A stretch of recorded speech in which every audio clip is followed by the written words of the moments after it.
जय हिंद। कैसे हैं आप सभी। आज के इस क्लास में हम ये देखेंगे कि कैसे समान हिंदी से ज़्यादा नंबर स्कोर किए जा सकते हैं। मतलब होता है ना कि मैं अक्सर ये जब कहता हूँ कि इसमें सबसे ज़्यादा नंबर स्कोर किए जा सकते हैं, छोटा सा सिलेबस है, 120 प्लस नंबर स्कोर किए जा सकते हैं 150 में से। वहीं जीएस के पेपर में 200 में से 120 नंबर लाना बहुत ही मुश्किल हो जाता है। तो कैसे 120 नंबर प्लस यहाँ पर लाना बहुत ही ज़्यादा ईजी है। आज उसी को विद प्रूफ के साथ आप सबको मैं दिखाने जा रहा हूँ। कैसे, देखिए, ये कॉपी है देहे आईएएस में चेक हुई है। ठीक है। और देखिए, मैं आप बताया हूँ 2 गद्यांश होते हैं। एक गद्यांश, पहला गद्यांश आप ऐसे देखेंगे और 3 प्रश्न उनके बेस पर होते हैं। मैंने क्लास में सब बताया है आपको। ठीक है। भावार्थ लिखना होता है और एक क्वेश्चंस जो दूसरा होता है उसका भी जो आंसर है गद्यांश को आधार बना करके देना होता है। रेखांकित अंशों की व्याख्या करनी होती है। शुरू के 2 क्वेश्चन 5-5 नंबर के, फिर 20 नंबर का रेखांकित अंशों की व्याख्या। तो 30 नंबर ये हो गया। यहाँ पर देखें तो जो, एक मिनट पहले मैं आपको दिखाता हूँ, एक मिनट रुकिएगा। ठीक है, यहाँ से शुरू करते हैं ज़रा। देखिए, जो शुरू के 3 क्वेश्चंस हैं, 1 2 3, मतलब 1 2 3, उनको मैं अभी बाद में दिखाऊंगा। क्वेश्चन नंबर 4 से देखते हैं। जैसे यहाँ पर देखिए तो क्या है, वाक्यों को शुद्ध करिए। यदि आप शुद्ध करते हैं, कितने क्वेश्चंस होते हैं वाक्यों को शुद्ध करने के? 5 होते हैं। 1 2 3 4 5। और कितने नंबर के? 5 नंबर के। मतलब एक क्वेश्चन नंबर 4 के अंतर्गत ये जो एक क्वेश्चन है सही करते हैं तो कितना नंबर मिलता है? 1 नंबर। यदि आप पाँचों सही करते हैं तो आपको 5 नंबर मिलते हैं। मतलब यहाँ नंबर कटने के चांस नहीं है। दूसरा, आप इसमें देखें तो निम्न, ये हर बार पूछा जाता है, सेम ट्रेंड है यही। ठीक है। निम्नलिखित शब्दों की वर्तनी का संशोधन करिए, कि जो वर्तनी में यदि कुछ गलतियां हैं तो उसको संशोधन करिए। यहाँ पर कितनी वर्तनी है? 1 2 3 4 5। और कितने नंबर? 5। यदि इन पाँचों को आप सही लिखते हैं तो 5 नंबर आपको ये मिलते हैं।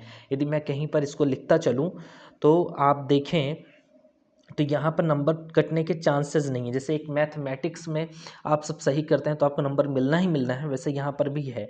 तो 5 5 10 हो गया। अब इसके बाद आगे थोड़ा बढ़ें तो यहाँ पर देखिए कि निम्नलिखित शब्दों में प्रयुक्त उपसर्गों का निर्देश दीजिए। ये जो 5 हैं शब्द, 1 2 3 4 5, इनमें से उपसर्ग बताने हैं, सही बताते हैं तो 5 नंबर मिलते हैं। देखिए 5 नंबर मिला भी हुआ है। ठीक है। नंबर कहीं से कटने है ही नहीं। और प्रत्यय, उपसर्ग और प्रत्यय, ये हर बार 10 नंबर का पूछा जाता है। 5 उपसर्ग हो गए और 5 प्रत्यय। इनको भी आप सही करते हैं तो आपको कितने नंबर मिलते हैं? एक सही करने पे 1 नंबर। यहाँ पर 4 सही था, 1 गलत था, इसलिए 1 नंबर कट गया।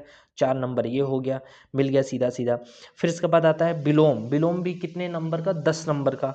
और यहाँ पर 10 विलोम होते हैं, 1 2 3 4 5 6 7 8 9 10। और सही विलोम आप लिखते हैं, विलोम शब्द लिखते हैं तो आपको एक सही करने पे 1 नंबर पूरा मिलता है। कटने के चांसेस है ही नहीं कहीं पे।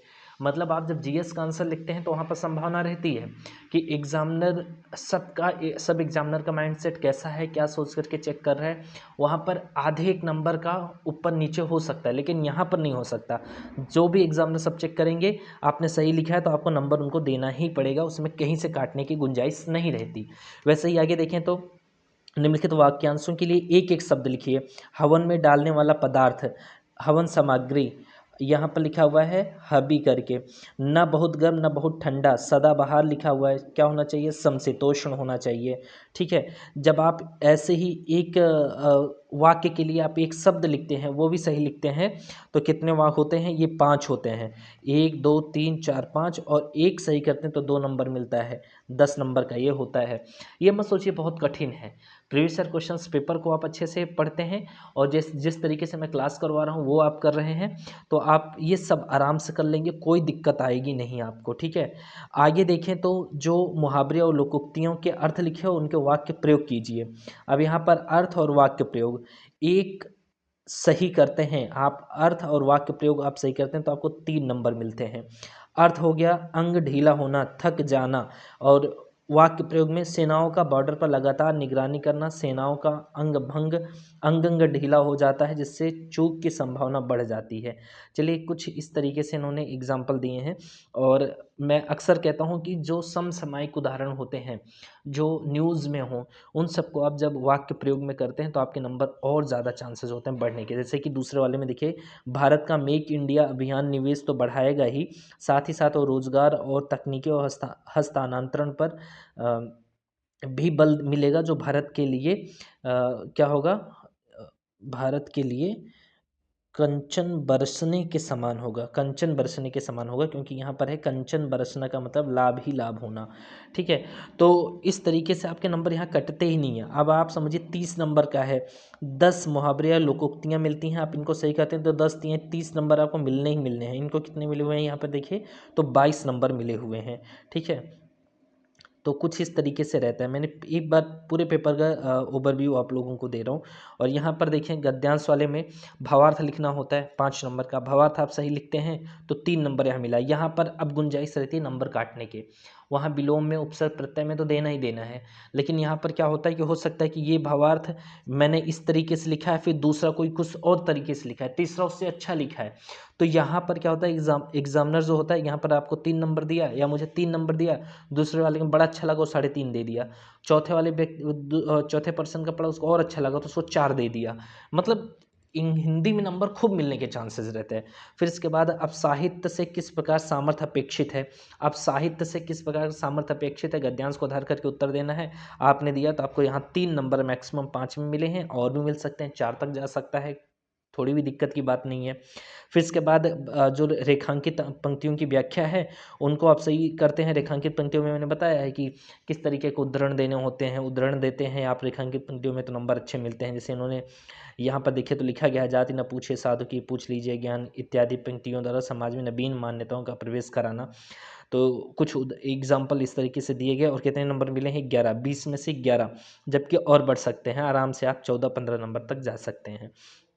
फिर इसके बाद 3 प्रश्न, फिर एक गद्यांश होगा, उसके बेस पे 3 क्वेश्चंस होते हैं, 5, 5, 10, 20, 30 नंबर के।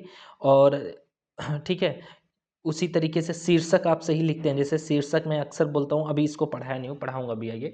और शीर्षक हमेशा गद्यांश के शुरुआत में या गद्यांश के आखिरी में लिखा हुआ होता है, और ये सब चीज़ें मैं बताऊँगा जब पढ़ाऊँगा। तो यहाँ पर भी देखें तो 5 में से 3 नंबर मिले हैं, जबकि शीर्षक सही लिखा है तो 4, 4.5 नंबर तक भी मिल जाते हैं, और पूरा सटीक है तो आप 5 भी यहाँ पर नंबर मिल जाते हैं। ठीक है, फिर इसके बाद जो दूसरा क्वेश्चन है जिसका उत्तर गद्यांश को आधार बना करके देना है, इसमें 5 में से क्या नंबर लिखा हुआ है पढ़ने में नहीं आ रहा है, आगे बढ़ते हैं।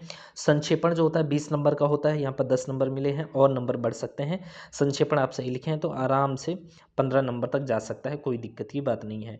और इसके बाद पत्र लेखन आता है, पत्र लेखन को खूब अच्छे से मैंने पढ़ाया है। यहाँ पर देखें एक का और खा दो है, और शासकीय पत्र लिखिए मतलब सरकारी पत्र लिखना है, और दूसरा है परिपत्र लिखिए। तो यहाँ पर आप देखें तो सरकारी पत्र लिखा गया है, और 7 नंबर मिला है, 10 में से 7 नंबर। और ऐसे ही चीज़ों को ये सही कर दिया जाता तो ये 7 से 8 नंबर भी हो सकता है, कोई दिक्कत की बात यहाँ पर नहीं होती। वहीं जीएस के पेपर में कभी भी 50 या 60% से ज़्यादा नंबर नहीं मिलते। यहाँ पर देखें 70, 80% 100% के साथ नंबर मिल रहे हैं। और इसके बाद परिपत्र की बात करें तो यहाँ पर परिपत्र का प्रारूप गलत है, ये कार्यालय आदेश का है। ठीक है, तो ये परिपत्र का प्रारूप ऐसा नहीं होता, ये मिलता जुलता है शासकीय पत्र से इसका प्रारूप। बस अंतर इतना होता है कि शासकीय पत्र में एक पद से दूसरे पद को जो भेजा जा रहा है वहाँ पे 2 व्यक्तियों के बीच, 2 कार्यालय विभाग के बीच पत्राचार होता है। वहीं परिपत्र में भेजने वाला कोई एक होता है, प्राप्त करने वाला एक से अधिक होते हैं। तो यहाँ पर ये फॉर्मेट गलत है, इसलिए यहाँ पर नंबर इनको सिर्फ 3 नंबर मिला है, वो भी ज़्यादा मिला है मैक्सिमम, क्योंकि पूरा परिपत्र का प्रारूप ही गलत है। तो मैक्सिमम इनको 2 नंबर बहुत था। ठीक है, तो इस तरीके से होता है पूरा पेपर। तो एक आइडिया आपको लग गया होगा। पेपर इस पीडीएफ की ज़रूरत होगी तो आप लोग कमेंट करके बता दीजिएगा, मैं